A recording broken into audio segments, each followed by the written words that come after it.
আজকের আলোচনাটা কোরআনের একটা বিশেষ আয়াত নিয়ে, সূরা আল আম্বিয়া, আয়াত ২২। আমাদের কাছে যে সোর্সগুলো আছে সেগুলো এই একটা আয়াতেরই বিভিন্ন দিক নিয়ে কথা বলছে।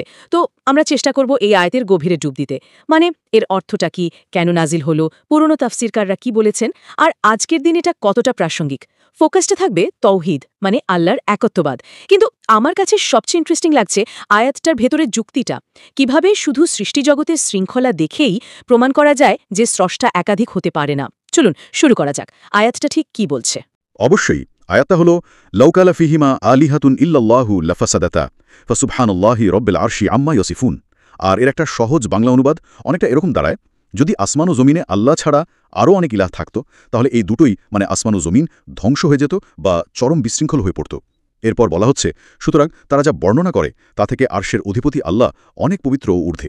এখানে এই যে ধ্বংস হয়ে যেত বা আরবিতে লাফাসাদাতা শব্দটা কিন্তু খুব গুরুত্বপূর্ণ। এটা শুধু ফিজিক্যাল ডিস্ট্রাকশন না। আচ্ছা, হ্যাঁ, এটা মানে চরম অব্যবস্থাপনা, অনিয়ম, বিশৃঙ্খলা, মানে সিস্টেমটাই কাজ করতো না আর কি। বুঝলাম, মানে শুরুতেই একটা যদি দিয়ে কন্ডিশন দেওয়া হচ্ছে, যদি এমন হতো। আচ্ছা, এই আয়াতটা যখন নাজিল হয় তখনকার সিচুয়েশনটা কেমন ছিল? কোনো বিশেষ কারণ বা ঘটনার পরিপ্রেক্ষিতে এটা এসেছিল কি? দেখুন, একদম নির্দিষ্ট একটা ঘটনার কথা হয়তো সব তাফসিরে নেই, কিন্তু জেনারেল কনটেক্সটটা খুব পরিষ্কার। এই সূরাটা তো মক্কায় নাজিল হওয়া, হ্যাঁ, আরও অনেক দেবদেবীকে জুড়ে নিয়েছিল। মানে শিরক। ঠিক, শিরক। ভাবত যে বিভিন্ন মূর্তি বা সত্তা এরা আল্লাহর কাছে সুপারিশ করবে বা এদের হাতে বিশেষ বিশেষ ক্ষমতা আছে, একজন এক এক ডিপার্টমেন্টের দায়িত্বে, এমন আর কি। হ্যাঁ হ্যাঁ, যেমন কেউ বৃষ্টি দিচ্ছেন, কেউ রিজিক। হ্যাঁ হ্যাঁ, অনেকটা সেরকমই। তো এই যে বহু ঈশ্বরবাদ, এই চিন্তার গোড়াতেই আঘাত হানাটা ছিল কোরআনের একটা মূল উদ্দেশ্য। কোরআনে তাই বারবার আল্লাহর একত্বের পক্ষে খুব জোরালো লজিক দেওয়া হয়েছে।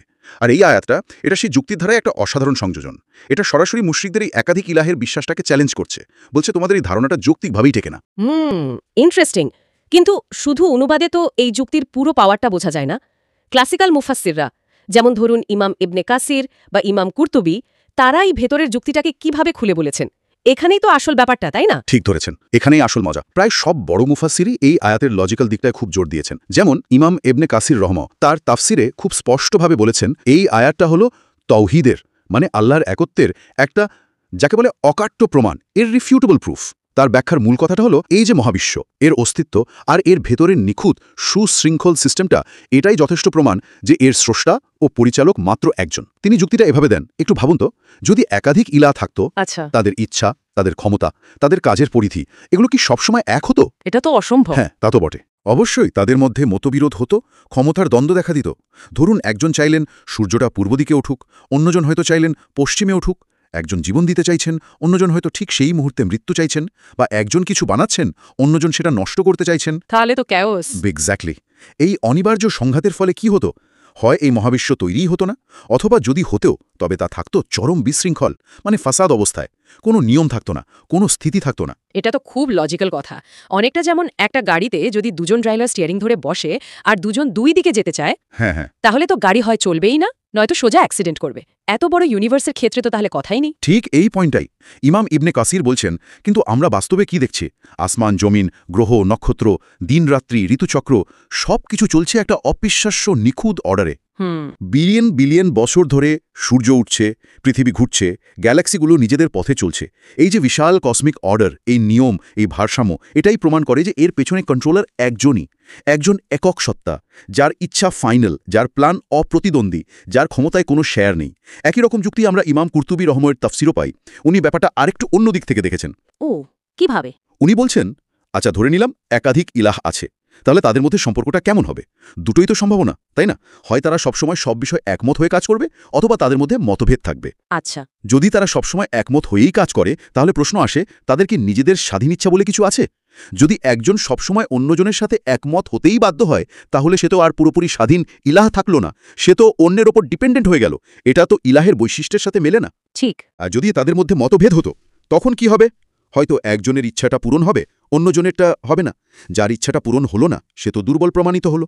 আর দুর্বল সত্তা কি ইলাহ হতে পারে? না, পারে না। আর যদি এমন হয় যে কারোরই ইচ্ছা পূরণ হলো না, দুজনই ব্যর্থ, তাহলে তো দুজনই অক্ষম। অক্ষম সত্তাও তো ইলাহ হতে পারে না।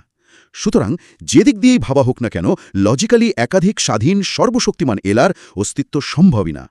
মহাবিশ্বের এই যে অবিচ্ছিন্ন শৃঙ্খলা, এই ম্যানেজমেন্ট, এটাই প্রমাণ করে এর স্রষ্টা এক, অদ্বিতীয়, সর্বশক্তিমান। আর ওনারা দুজনেই ওই ফাসাদ শব্দটার ব্যাপক অর্থের ওপর জোর দিয়েছেন, শুধু ধ্বংস নয় বরং সিস্টেমের কার্যকারিতা নষ্ট হওয়া, বিশৃঙ্খলা, অব্যবস্থাপনাই সবকিছু। অসাধারণ যুক্তি। মানে এই আয়াতটা শুধু একটা বিশ্বাসের কথা বলছে না, বরং তাওহিদের পক্ষে একটা চরম লজিক্যাল আর্গুমেন্ট দিচ্ছে।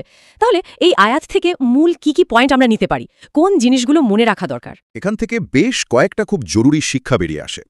প্রথম আর সবচেয়ে শক্তিশালী মেসেজটা হলো আল্লাহর একত্ববাদ মানে তৌহিদ, এটা শুধু বিশ্বাসের ব্যাপার না, এটা আসলে অকাট্য যুক্তির উপর দাঁড়ানো। বুদ্ধি আর পর্যবেক্ষণ দিয়েই এটা বোঝা সম্ভব।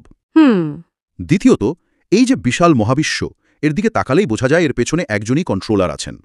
আসমান জমিনের এই পারফেক্ট অর্ডার, এই ব্যালেন্স, এটাই হলো এক অদ্বিতীয় স্রষ্টার জীবন্ত প্রমাণ। এটা কোনো অ্যাক্সিডেন্ট বা অনেকগুলো শক্তির যোগফল হতে পারে না। ঠিক। তৃতীয়ত, একাধিক স্রষ্টার ধারণাটা যে কতটা অবাস্তব আর সেলফ ডিস্ট্রাকটিভ, আয়াতটা সেটা চোখে আঙুল দিয়ে দেখিয়ে দেয়। বহুত্ব মানেই অনিবার্য সংঘাত আর বিশৃঙ্খলা, মানে ফাসাদ, যা দিয়ে কোনো স্থিতিশীল জগৎ তৈরি হতে পারে না। একদম। চতুর্থত, একটা দারুণ প্র্যাকটিক্যাল লেসনও কিন্তু আছে এখানে। যে কোনো সিস্টেমে, সেটা ছোট হোক বা বড়, যদি শৃঙ্খলা আর সাকসেস আনতে হয়, তাহলে একটা একক কনসিস্টেন্ট নেতৃত্ব বা কর্তৃত্ব, বা অন্তত একটা ক্লিয়ার গোল থাকাটা অপরিহার্য। যেখানে অনেকগুলো সেন্টার থেকে উল্টোপাল্টা নির্দেশ আসে, সেখানে তো কনফিউশন আর কেওস হবেই। হ্যাঁ, এটা তো আমরা চারপাশে দেখি। ঠিক। এই নীতিটা আমরা আমাদের সমাজে, প্রতিষ্ঠানে, এমনকি পরিবারেও কাজে লাগাতে পারি। আর শেষ কথাটা হলো, এই আয়াতটা আমাদের চিন্তা করতে বলছে। অন্ধভাবে বিশ্বাস করতে না, বরং অবজার্ভ করতে, যুক্তি ব্যবহার করতে আর উপলব্ধির মাধ্যমে ঈমানকে আরও মজবুত করতে এনকারেজ করছে। আল্লাহ যেন বলছেন, দেখো, ভাবো, বোঝো। এই শেষ পয়েন্টটা খুব গুরুত্বপূর্ণ মনে হচ্ছে। প্রায় ১৫০০ বছর আগের এই আয়াত আজকের এই সায়েন্স আর টেকনোলজির যুগে দাঁড়িয়ে আমাদের জন্য কতটা প্রাসঙ্গিক, আধুনিক জীবনে এর শিক্ষাগুলো কিভাবে কাজে লাগতে পারে। এটা কি শুধু একটা থিওলজিক্যাল ডিসকাশন, নাকি এর চেয়েও বেশি কিছু? অবশ্যই, এর চেয়ে অনেক বেশি কিছু। যদি আমরা একটু বড় ক্যানভাসে দেখি, এই আয়াতের শিক্ষাগুলো কিন্তু এভারগ্রিন এবং আজও খুব প্রাসঙ্গিক। প্রথমত, তাওহীদের মূল দর্শনটাই ভাবুন। জীবনের সবকিছুর জন্য যখন একজনকেই ফাইনাল অথরিটি মানা হয়, তখন এটা মানুষকে এক ধরনের মেন্টাল স্টেবিলিটি আর পিস দেয়। আচ্ছা। অনেক প্রভুর গোলামি করার যে একটা মেন্টাল প্রেশার থাকে, সেটা থেকে মুক্তি পাওয়া যায়। জীবনের একটা ফোকাস তৈরি হয়, ভরসার জায়গাটা ক্লিয়ার হয়। দ্বিতীয়ত, ওই যে যুক্তিটা একক কর্তৃত্ব ছাড়া শৃঙ্খলা অসম্ভব, এটা দেখুন। আজকের যুগে সমাজ, রাষ্ট্র, কর্পোরেট ওয়ার্ল্ড, ইন্টারন্যাশনাল রিলেশনস, সব জায়গায় দেখুন, যেখানে লিডারশিপে কনফ্লিক্ট, পাওয়ার স্ট্রাগল, লক্ষ্য নিয়ে কনফিউশন, সেখানেই ইনএফিসিয়েন্সি, কেওস আর শেষ পর্যন্ত হয়তো পতনও। একটা হেলদি সোসাইটি, একটা ফাংশনিং স্টেট বা একটা সাকসেসফুল কোম্পানি গড়তে হলে যে একটা ক্লিয়ার ভিশন আর কোঅর্ডিনেটেড লিডারশিপ দরকার, এই আয়াত যেন সেটাই মনে করিয়ে দেয়। ঠিক। তৃতীয়ত, শিরক বা অংশীদারিত্বের ধারণাটা কি আজ নেই? হয়তো পুরনো দিনের মতো মূর্তি পূজা কমেছে, কিন্তু এর মডার্ন ফর্মগুলো কি নেই? ধরুন ক্ষমতা, টাকা, ফেম, কোনো বিশেষ আইডিওলজি বা কোনো ব্যক্তির প্রতি অন্ধ আনুগত্য, এগুলো কি এক ধরনের শিরক হয়ে যেতে পারে না, যখন সেটা আল্লাহর প্রতি আনুগত্যকে কম গুরুত্বপূর্ণ করে ফেলে বা তার নির্দেশের বিরুদ্ধে চলে যায়? হ্যাঁ, ভাবার বিষয়। আর এই সব কিছুই কিন্তু ব্যক্তি আর সমাজ জীবনে এক ধরনের ফাসাদ বা বিশৃঙ্খলা তৈরি করে। মানুষ যখন চূড়ান্ত সত্য বা এক আল্লাহকে ভুলে দুনিয়াবি বা নানা রকম আইডিওলজিক্যাল প্রভুর পেছনে ছোটে, তখন সমাজে জাস্টিস, মোরালিটি, ব্যালেন্স এগুলোর অভাব দেখা দেয়। চতুর্থত, এবং এটা হয়তো আজকের এই ইনফরমেশন ওভারলোডের যুগে সবচেয়ে জরুরি, এই আয়াত আমাদের র্যাশনাল হতে শেখায়। কোরআনটি নিজেই তার সত্যতা প্রমাণের জন্য যুক্তি আর নিদর্শনের ওপর নির্ভর করছে। আজকাল কত রকম ফিলসফি, মতবাদ, মিসইনফরমেশন আমাদের ভাসিয়ে নিয়ে যেতে চায়। ঠিক এই সময় দাঁড়িয়ে এই আয়াতের মতো লজিক্যাল প্রমাণগুলো আমাদের ঈমানকে শুধু শক্তিশালী করে না, বরং কোনটা ঠিক পথ সেটা চেনার জন্য একটা কম্পাসের মতো কাজ করে। এটা আমাদের শেখায় যে বিশ্বাস আর যুক্তির মধ্যে আসলে কোনো শত্রুতা নেই, বরং এরা হাতে হাত রেখে চলে। আর দেখুন, আধুনিক বিজ্ঞান যতই মহাবিশ্বের রহস্য উন্মোচন করছে, বিগ ব্যাং থিওরি থেকে শুরু করে ফাইন টিউনিং আর্গুমেন্ট পর্যন্ত, ততই কিন্তু এই নিখুঁত ডিজাইন আর এর পেছনের একক ইন্টেলিজেন্সের ধারণাটা আরও জোরালো হচ্ছে। সত্যিই তাই। তাহলে আজকের আলোচনা থেকে সূরা আল আম্বিয়ার ২২ নম্বর আয়াত নিয়ে একটা বেশ গভীর ধারণাই পেলাম আমরা। এটা খুব পরিষ্কার করে দিল যে মহাবিশ্বের অস্তিত্ব আর এর ভেতরের অবিশ্বাস্য শৃঙ্খলা, এটাই এক অদ্বিতীয় স্রষ্টার সবচেয়ে বড় প্রমাণগুলোর একটা।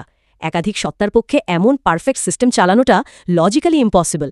এই একটা আয়াত তাওহীদের পুরো আইডিয়াটাকে একটা সলিড ফাউন্ডেশনের ওপর দাঁড় করিয়ে দেয়। একদম। আর এখানেই হয়তো একটা চিন্তার খোরাক রেখে যাওয়া যায়। আমরা তো রোজই এই জগৎটাকে দেখছি, সূর্য উঠছে, ফুল ফুটছে, পাখি ডাকছে, আমাদের শরীর কাজ করছে, সমাজ চলছে, নানা কিছু। হ্যাঁ, খুবই পরিচিত সব দৃশ্য।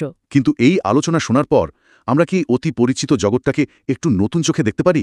এর ভেতরে লুকিয়ে থাকা সেই একক হাতের ছাপ, সেই পারফেক্ট কোঅর্ডিনেশন আর ব্যালেন্স নিয়ে আরেকটু গভীরভাবে চিন্তা করতে পারি? হয়তো এই প্রশ্নগুলোর উত্তর খোঁজার চেষ্টা করার মধ্যেই লুকিয়ে আছে এই আয়াতের আসল মেসেজটা, এই যে এত নিয়ম এত অর্ডার এগুলো কি প্রতিনিয়ত সেই এক ও অদ্বিতীয় সত্তারই নীরব ঘোষণা দিয়ে যাচ্ছে না? এই ভাবনাটা নিয়ে হয়তো শেষ করা যায় আজকের আলোচনা।